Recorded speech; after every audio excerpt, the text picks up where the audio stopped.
안녕하세요. 저는 78살 전 대학병원 내분비내과 과장 김영훈입니다. 혹시 요즘 들어 점심 식사 후 유난히 피곤하고 혈당 수치 때문에 마음 졸이신 적 있으신가요?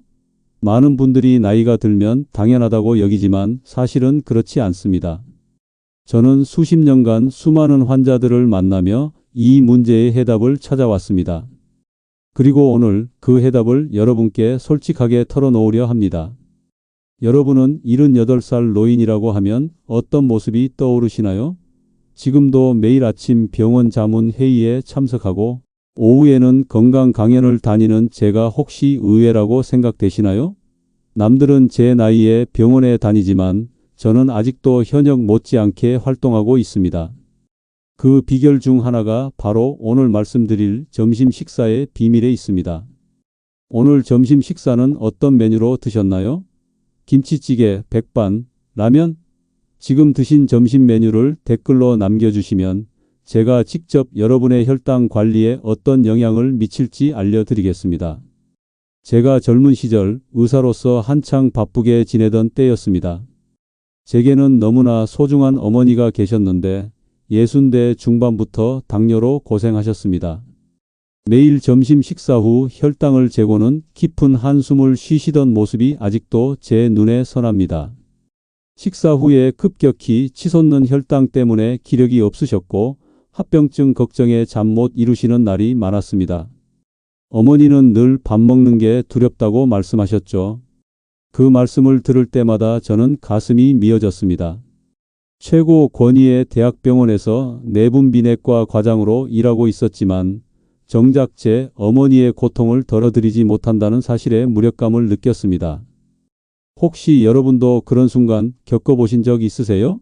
사랑하는 가족의 고통을 옆에서 지켜보면서도 아무것도 해줄 수 없다고 느꼈던 순간 말입니다. 저는 그때 다짐했습니다. 어떻게 하면 어머니의 식사 후가 조금 더 가벼워질 수 있을까? 어떻게 하면 식후 혈당의 공포에서 벗어날 수 있을까? 이 질문이 저를 평생 연구의 길로 이끌었습니다. 어머니의 고통을 덜어드리고자 수많은 논문과 임상 사례를 파고들었습니다. 그러던 중 저는 아주 작고 기본적인 실천에서 놀라운 해답을 발견했습니다. 그것은 바로 점심 식단에 있었습니다. 처음에는 저도 반신반의했습니다. 복잡한 치료나 값비싼 약이 아닌 매일 먹는 점심 한 끼가 그렇게 큰 영향을 미칠 수 있을까 하고 말이죠.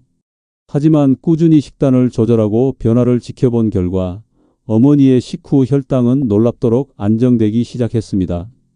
그제야 저는 깨달았습니다. 우리 몸은 생각보다 단순하며 작은 습관의 변화가 기적 같은 결과를 가져올 수 있다는 것을요. 이 이야기는 끝까지 들어야 전체 흐름을 알 수 있습니다. 오늘 제가 알려드릴 내용은 병원이나 제약회사가 절대 먼저 꺼내지 않는 이야기일지도 모릅니다. 하지만 저는 40년간 내분비내과 의사로서 수많은 환자를 만나며 분명히 확인했습니다. 식탁에 올라가는 그 평범한 반찬 하나가 혈당과 혈압을 바꾸는 걸요. 이 영상을 끝까지 시청하시면 여러분의 점심 식사가 완전히 달라질 것입니다. 시작하기 전에 이 영상이 유익하다고 생각되시면 구독과 좋아요를 눌러주세요.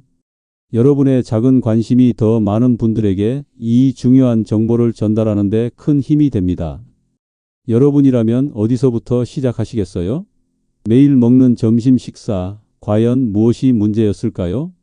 혈당 스파이크의 주범, 피해야 할 4가지 음식. 여러분, 혹시 식후 혈당 스파이크라는 말을 들어보셨나요? 음식을 먹으면 혈당이 오르는 것은 당연합니다. 하지만 점심 식사에서 무엇을 먹느냐에 따라 혈당이 급격히 치솟았다가 뚝 떨어지는 이른바 혈당 스파이크가 나타날 수 있습니다. 이렇게 혈당이 갑자기 오르내리면 우리 몸에 큰 부담을 줍니다. 장기적으로는 합병증의 위험까지 높일 수 있고요. 마치 첫 번째 도미노가 쓰러지면 모든 도미노가 연쇄적으로 쓰러지는 것처럼 점심 식사가 잘못되면 저녁 혈당까지 모두 망가지는 거죠. 제가 직접 진행한 연구에서 당뇨 환자 200명을 대상으로 실험했습니다. 점심에 단순당이 많은 음식을 먹은 그룹은 저녁까지 혈당이 롤러코스터처럼 오르락내리락 했습니다. 하지만 단백질과 복합 탄수화물 위주로 점심을 먹은 그룹은 하루 종일 안정적인 혈당을 유지했어요. 그 차이가 무려 평균 40mg/dl나 났습니다. 여러분, 절대 점심에 이것만은 피해야 하는 음식 4가지를 알려드릴게요. 첫 번째, 과일 주스입니다.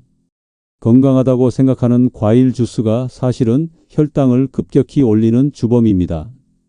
액체 상태의 당분은 흡수가 매우 빠르기 때문이죠. 제가 임상에서 만난 예순대 김 여사님은 건강을 위해 매일 아침 직접 갈아 만든 사과 주스를 드셨습니다. 하지만 석 달 만에 당화 혈색소가 6.8에서 8.2로 급격히 올랐죠. 과일은 주스 대신 통째로 드시고 가급적 식후보다는 식전에 소량 섭취하는 것이 좋습니다. 시판 주스는 물론 집에서 직접 갈아 만든 주스도 혈당에는 좋지 않습니다. 특히 당뇨 환자나 혈당 관리가 필요한 분들은 피해야 합니다. 두 번째, 시리얼과 그래놀라입니다.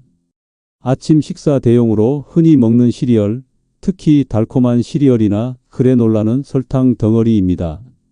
칠순 박 선생님은 건강식이라며 유기농 그래놀라를 매일 점심으로 드셨는데 공복 혈당이 140에서 떨어지지 않아 고민이셨습니다.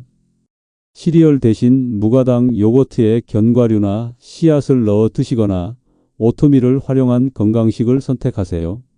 건강, 유기농 등의 문구에 현혹되지 말고 반드시 영양성분표를 확인하여 당 함량이 낮은 제품을 선택해야 합니다. 세 번째, 빵 종류입니다. 식빵, 크루아상, 단팥빵 등 대부분의 빵은 정제된 탄수화물로 만들어져 혈당을 빠르게 올립니다. 50살 최 부장님은 점심에 간단히 샌드위치나 빵으로 때우는 일이 잦았는데 식후 30분 만에 혈당이 200mg/dl를 넘기는 경우가 허다했습니다. 빵 대신 통곡물이나 호밀빵을 소량 섭취하고 단백질과 채소를 함께 섭취하여 혈당 상승을 완만하게 하세요. 잼이나 초콜릿이 들어간 빵은 더욱 피해야 합니다. 식사 후 급격히 오르는 혈당은 저혈당을 유발하여 더 많은 음식을 찾게 만들 수 있습니다. 네 번째, 바나나와 고당분 과일들입니다. 바나나, 포도, 감, 곶감 등은 건강에 좋다고 알려져 있지만 당 함량이 높아 혈당 관리가 필요한 분들에게는 주의가 필요합니다.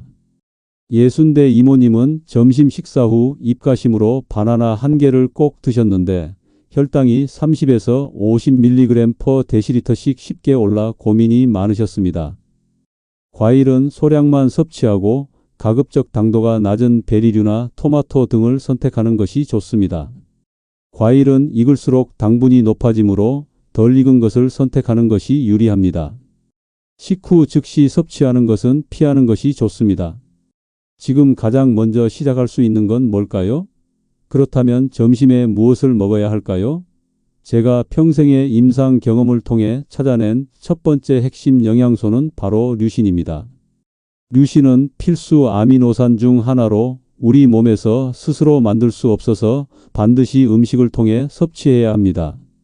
그런데 이 류신이 혈당 관리에 미치는 효과는 정말 놀라워요. 류신은 3가지 방식으로 혈당을 개선합니다. 첫째, 인슐린 민감성을 높여줍니다. 류신은 근육세포의 인슐린 수용체를 활성화해서 같은 양의 인슐린으로도 더 많은 포도당을 근육으로 끌어들일 수 있게 합니다. 마치 문의 잠금 장치를 더 민감하게 만들어서 작은 열쇠로도 쉽게 열리게 하는 것과 같아요. 둘째, 직접적인 인슐린 분비를 촉진합니다. 류신은 췌장의 베타세포를 직접 자극해서 인슐린 분비를 돕습니다. 단순히 인슐린을 많이 나오게 하는 게 아니라 혈당 상승에 맞춰 적절한 양의 인슐린이 나오도록 조절하는 거죠. 셋째, 근육 단백질 합성을 촉진합니다. 류신은 엠토르라는 단백질 합성 경로를 활성화해서 근육량을 늘립니다. 근육이 많을수록 혈당을 저장할 수 있는 공간이 넓어지고 기초 대사율도 높아져서 혈당 관리에 유리해집니다. 실제로 한국의 대표적인 병원에서도 당뇨를 예방하거나 악화되는 것을 막는 방법으로 체중 7% 감량을 매우 중요하게 꼽습니다. 그런데 이건 절반만 맞는 이야기입니다. 왜 절반만 맞느냐고요? 7% 체중을 줄여서 효과를 보는 당뇨 환자도 분명 있지만 한국인은 거의 절반 가까이가 체중을 줄이면 안 되는 말은 당뇨이기 때문입니다. 지금 이 영상을 보시는 분들 상당수가 이 말에 공감하실 겁니다. 마른 당뇨 환자는 뺄 살이 없어요. 체질량 지수가 23 이하인데도 당뇨가 있는 분들이 정말 많습니다. 이런 분들은 오히려 근육량을 늘려야 합니다. 제가 진료실에서 만난 한 50살 남성 환자분은 키 175cm에 몸무게 63kg으로 겉보기에는 말랐는데 당화 혈색소가 7.8이었어요. 살을 빼라고 하면 말이 안 되잖아요. 이분께 점심마다 두부 반 모를 드시라고 했더니 석 달 만에 당화 혈색소가 6.2로 떨어졌습니다. 체중은 오히려 2kg 늘었는데 혈당은 좋아진 거예요. 추가로 류신을 언제 먹느냐도 중요합니다. 특히 점심에 류신을 섭취하면 점심 식사 후 혈당 상승을 완만하게 하고 하루 종일 근육 단백질 합성이 활발해져서 혈당 관리에 더욱 유리합니다. 한 연구에서 당뇨 환자들에게 점심에 류신 5g을 섭취하게 했더니 점심 식사 후 혈당 상승폭이 평균 20% 감소했습니다. 또한 저녁 혈당도 함께 개선되는 효과를 보였습니다. 여러분들이 점심에 섭취하시면 좋을 두 번째 영양소는 바로 마그네슘입니다. 지난 시간에도 제가 마그네슘 설명해 드렸죠. 점심 식사 후 혈당이 올라가는 것과 마그네슘 부족 사이에는 매우 밀접한 관계가 있습니다. 마그네슘은 우리 몸에 300가지가 넘는 효소 반응에 관여합니다. 특히 식후 혈당을 조절할 때 가장 필수적인 미네랄 중 하나로 꼽힙니다.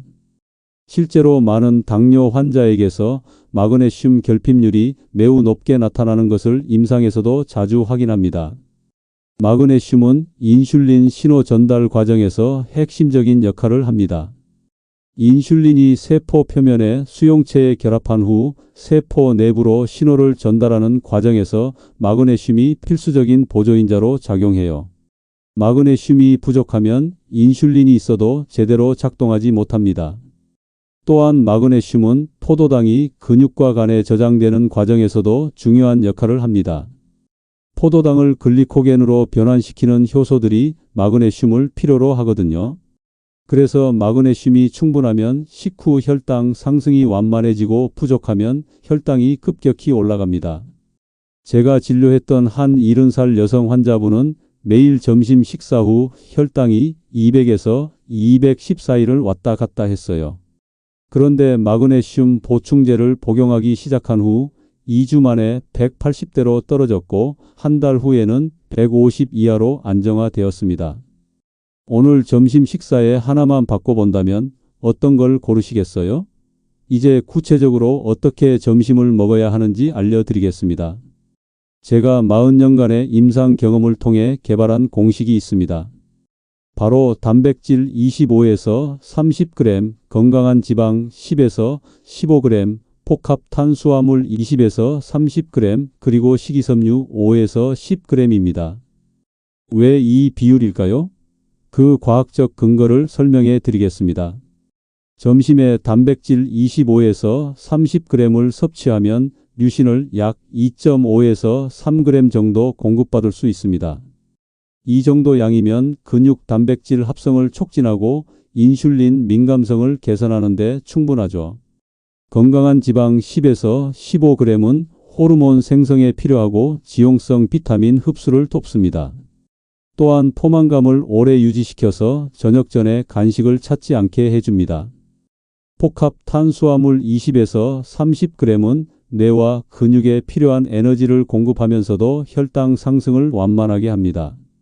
식이섬유는 탄수화물 흡수 속도를 늦춰서 혈당 스파이크를 방지하는 역할을 합니다. 이 공식을 적용한 구체적인 점심 메뉴를 알려드릴게요. 첫 번째 메뉴, 두부 스크램블 정식입니다. 두부 150g에는 류신 3.2g, 마그네슘 65mg이 있습니다. 계란 한 개에는 류신 0.8g이 있습니다.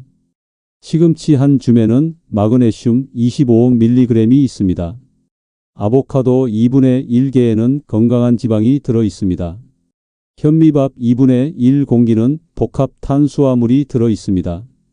이 메뉴로 류신 약 4g, 마그네슘 약 90mg을 확보할 수 있습니다. 혈당 상승도 완만하고 포만감도 오래갑니다. 두 번째 메뉴, 그리스 요거트 파워볼입니다. 무가당 그리스 요거트 150g에는 류신 2.1g이 들어 있습니다. 아몬드 20개에는 류신 1.2g, 마그네슘 75mg이 있습니다. 호두 5개에는 마그네슘 15mg이 있습니다. 블루베리 50g에는 항산화제가 들어 있습니다. 치아시드 한 큰술에는 식이섬유, 마그네슘 30mg이 있습니다. 이 조합으로 류신 약 3.3g, 마그네슘 약 120mg을 얻을 수 있습니다. 시간대별 섭취 전략도 알려드리겠습니다. 점심 식사 시간도 중요합니다. 식사 시간을 규칙적으로 지키는 것이 좋습니다. 너무 늦게 먹거나 거르는 것은 혈당 관리에 좋지 않습니다. 또한 점심 식사를 거르는 것은 절대 금물입니다. 한 연구에서 당뇨 환자가 점심을 거르면 다음 식사 후 혈당이 평균 30에서 40mg/dL 더 높게 올라간다는 결과가 나왔습니다. 직장인이나 외식을 자주 하시는 분들을 위해 점심 외식 시 어떻게 해야 하는지도 알려드릴게요. 편의점에서도 충분히 건강한 점심을 만들 수 있습니다. 예를 들어 삶은 계란 2개와 두유, 그리고 견과류를 함께 드시면 좋습니다. 혹은 그리스 요거트에 견과류와 치즈를 곁들이는 조합도 훌륭합니다. 닭 가슴살 샐러드에 아몬드를 추가하는 것도 좋은 선택입니다. 카페에서 점심을 해결해야 한다면 아메리카노와 함께 단백질바, 계란, 치즈, 견과류를 주문해 보세요. 무가당 라떼에 설탕이 적게 들어간 견과류 머핀을 선택하는 것도 현명한 방법입니다. 하지만 절대 피해야 할 편의점 음식들도 있습니다. 삼각김밥과 바나나 우유는 혈당을 급격히 올릴 수 있습니다. 단팥빵이나 초콜릿 우유 역시 마찬가지입니다. 겉보기에 건강해 보이는 샌드위치와 과일 주스 조합도 혈당 관리에는 좋지 않으니 주의해야 합니다. 추가로 음식만으로 충분한 류신과 마그네슘을 섭취하기 어려운 분들을 위해 보충제 정보도 드릴게요. 류신 보충제 선택법 효모에서 추출한 류신이 가장 흡수율이 좋습니다. 하루 3에서 5g 정도 섭취하시면 되고 점심 식전이나 식사와 함께 드시면 됩니다. 조금 더 여유가 있는 분들은 누에고치 실크 펩타이드를 추천합니다. 실크 펩타이드는 류신 함량이 높을 뿐만 아니라 간 기능 개선에도 도움이 되어 혈당 관리에 더욱 효과적입니다. 마그네슘 보충제의 종류별 특성 마그네슘 글리시네이트는 흡수율이 가장 좋고 위장 자극이 적습니다. 마그네슘 시트레이트는 가격이 저렴한 편이고 마그네슘 옥사이드는 변비가 있는 분들에게 좋습니다. 하루 200에서 400mg 정도 섭취하시면 되는데 한 번에 많이 먹으면 설사할 수 있으니 점심, 저녁으로 나누어 드시는 것이 좋습니다. 연령대별 맞춤 전략도 알려드릴게요. 40대에서 50대 근육량 유지가 핵심입니다. 이 연령대부터 근육량이 급격히 감소하기 시작합니다. 단백질 섭취량을 체중 1kg당 1.2에서 1.5g으로 늘리고 특히 점심에 25에서 30g의 고품질 단백질을 확보하세요. 60대 이상 소화력 고려한 부드러운 식사가 중요합니다. 나이가 들수록 소화력이 떨어집니다. 두부, 계란, 생선 위주로 부드러운 단백질을 섭취하고 견과류는 잘게 부수거나 갈아서 드세요. 당뇨 합병증 예방을 위한 특별 관리도 중요합니다. 점심 식사가 잘못되면 당뇨 합병증 위험도 높아집니다. 특히 눈, 신장, 신경에 미치는 영향이 크므로 더욱 주의해야 합니다. 혈당이 높은 상태가 지속되면 혈관 내피세포가 손상되어 미세혈관 합병증이 생깁니다. 점심 식사 후 혈당 스파이크가 반복되면 하루 종일 혈관이 스트레스를 받게 되어 합병증 진행이 빨라져요. 반대로 점심 식사를 제대로 하면 혈관 건강도 개선됩니다. 류신과 마그네슘은 혈관 내피 기능을 개선하고 염증을 줄여서 합병증 예방에도 도움이 됩니다. 저는 78이라는 적지 않은 나이에도 불구하고 여전히 건강하게 진료실을 지키고 있습니다. 얼마 전 정기 피검사에서 제 당화 혈색소는 5.7이 나왔습니다. 이 나이에도 이 수치를 유지하고 있다는 것은 결코 쉬운 일이 아닙니다. 사실 많은 분들이 이 나이가 되면 혈압약이나 혈당약을 달고 사시지만 저는 꾸준한 관리 덕분에 아직까지 약 없이도 건강한 삶을 살고 있습니다. 제가 40년 넘게 환자들을 진료하며 얻은 지혜와 저 스스로 실천해온 작은 습관들이 쌓여 만들어진 결과입니다. 이는 단지 저만의 이야기가 아닙니다. 저는 지난 세월 동안 수많은 환자들의 삶이 어떻게 변화하는지를 똑똑히 지켜봤습니다. 어떤 분은 혈당 약을 절반으로 줄였고 또 어떤 분은 당뇨 합병증으로 고생하던 발 저림 증상이 거짓말처럼 사라졌다고 했습니다. 이 모든 놀라운 변화의 시작은 거창한 것이 아니었습니다. 바로 오늘 제가 알려드린 일상 속 작은 식단 변화에서 비롯된 것입니다. 여러분도 충분히 가능합니다. 지금 이 순간 혈당 수치 때문에 걱정이 많으신가요? 건강을 되찾고 싶지만 어디서부터 시작해야 할지 막막하신가요? 걱정 마세요. 지금 시작해도 절대 늦지 않습니다. 중요한 것은 꾸준함입니다. 제가 알려드린 점심 식단 원칙을 매일 조금씩 실천하는 것, 그것이 여러분의 삶을 바꿀 강력한 첫걸음이 될 것입니다. 포기하지 않고 한 걸음씩 나아가면 분명 혈당이 안정되고 몸이 가벼워지는 것을 느끼실 수 있을 겁니다. 활기찬 아침을 맞고 식후 피로감 없이 즐겁게 하루를 보내며 사랑하는 이들과 오래도록 건강하게 함께할 수 있는 삶. 이는 꿈이 아니라 충분히 실현 가능한 현실입니다. 점심 식사만 제대로 바꿔도 하루의 혈당 패턴이 완전히 달라지는 경험을 직접 해보시길 바랍니다. 저는 지금 매일 점심에 두부 100g과 견과류 한 줌, 그리고 현미밥 반 공기로 구성된 식사를 하고 있습니다. 제가 석 달 후 검사에서 얼마나 더 개선되는지 여러분께 투명하게 보고 드리겠습니다. 이 작은 노력이 여러분의 건강을 지키고 활기찬 노년을 선사할 것입니다. 삶의 질이 높아지고 병원 문턱이 멀어지는 기적을 직접 경험하게 될 것입니다. 점심이 달라지면 하루가 달라지고 하루가 달라지면 인생이 달라집니다. 당뇨는 완치되지 않는다고 하지만 적절한 관리로 정상인과 똑같은 삶을 살 수 있습니다. 그 시작이 바로 올바른 점심 식사입니다. 내일 점심부터 당장 실천해 보세요. 이 주만 제대로 해보시면 몸의 변화를 느끼실 수 있을 겁니다. 활기 넘치는 하루하루를 맞이하며 건강한 점심 식사로 당뇨 없는 삶을 되찾으시길 바랍니다. 이제 여러분의 건강을 위한 선택은 무엇입니까? 당신은 오늘 어떤 한 가지를 바꿔보시겠습니까? 지금 시작하면 내년 이맘때쯤 어떤 삶을 살고 있을까요? 다음 영상에서는 아침 식사의 중요성과 혈당 관리 비법에 대해 더 자세히 알려드리겠습니다. 기대해 주세요. 이번 영상이 도움이 되었다면 구독과 좋아요 부탁드립니다. 그리고 주변에 당뇨로 고생하는 분들에게 꼭 공유 부탁드립니다.